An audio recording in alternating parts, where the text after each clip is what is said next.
नमस्कार। प्रदूषण की पराकाष्ठा में है देश की राजधानी नई दिल्ली। न तो शुद्ध हवा सांस लेने के लिए है, न तो जीवन जीने की सुखद स्थिति है। 410% पर्यावरण में पोल्यूशन है, प्रदूषण है।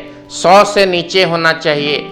जहां 2.5% सूक्ष्म कण प्रदूषण में होना चाहिए, जहां 2.5% सूक्ष्म कण प्रदूषण में होना चाहिए, छोटे छोटे प्रदूषण के कण, वो करीब करीब 400 से अधिक हो चुके हैं। भयावह स्थिति है।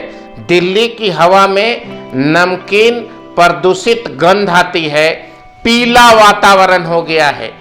अगर लोगों को शुद्ध हवा की बात करें तो भी वह 6 से 7% है, क्योंकि ऑक्सीजन में जहां नाइट्रोजन की मात्रा 50% से कम होने की स्थिति में ही शुद्ध हवा मानी जाती है, वहीं ऑक्सीजन में 92%, 93% के आसपास नाइट्रोजन है।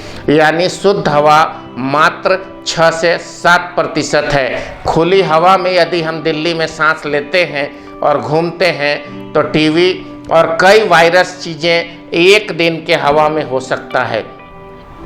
कोरोना धीरे धीरे विकराल रूप धारण कर रही है।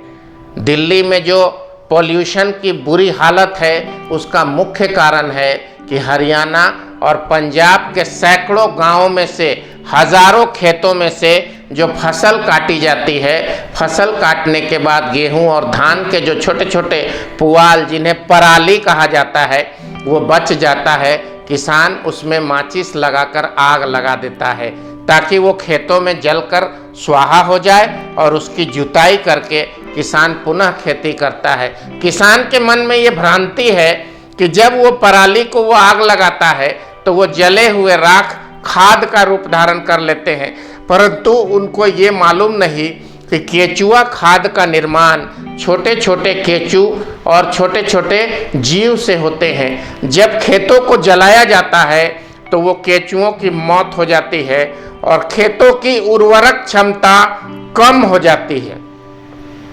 इस सोच को प्रचारित और प्रसारित करना होगा।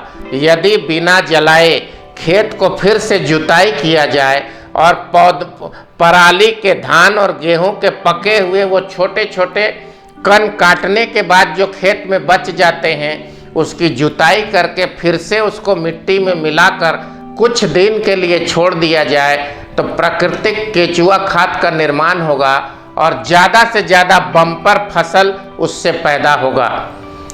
दूसरी बात, खेतों में पराली जलाने के बजाय उसको उखाड़ने के लिए विशेष प्रकार के मशीन बाजार में उपलब्ध हैं। किसानों को प्रोत्साहित करके, प्रचारित और प्रसारित करके उन मशीनों को किसानों तक पहुंचाया जाए तो वो आग नहीं लगाएंगे। हर साल अक्टूबर से लेकर के जनवरी के मध्य खेतों से जब धुआं उठता है तो पंजाब और हरियाणा और दिल्ली के आसपास के खेतों का धुआं दिल्ली को घेर लेता है और दिल्ली एक गैस चेंबर में तब्दील हो जाती है। केंद्र में, दिल्ली में राज करने वाले सरकार के नेतागण बड़ी बड़ी बात करते हैं, पर इसका समाधान नहीं होता। हवाई जहाज के लैंडिंग के लिए भी ये धुआं बहुत खतरनाक है। कभी भी कोई दुर्घटना, बड़ी दुर्घटना हो सकती है। पंजाब और हिमाचल के बड़े किसानों से निवेदन है, आग्रह है कि खेतों में पराली में आग न लगाएं, बल्कि उसे उखाड़ने की कोशिश करें, और उखाड़ नहीं पाते हैं तो उसकी जुताई करके उसी में पुनः फसल डालें। आपकी फसल 2 गुनी होगी। जलाने से खेतों के जो कीटाणु हैं वो मर जाते हैं और प्राकृतिक रूप से जो केचुआ खाद का निर्माण प्रकृति करती है वो आपके खेतों में नहीं होता।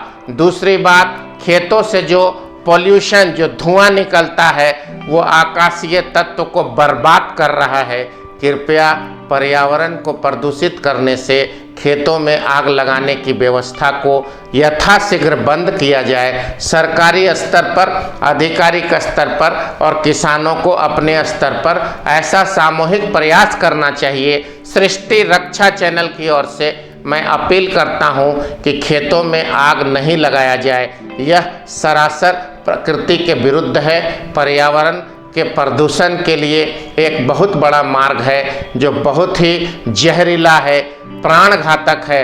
जीव और जंतु के लिए यह बिल्कुल भी सही नहीं है। इसी बात के साथ मैं बिंदु भूषण दुबे सृष्टि रक्षा चैनल की ओर से इजाज़त लेता हूँ। नमस्कार, वंदे मातरम।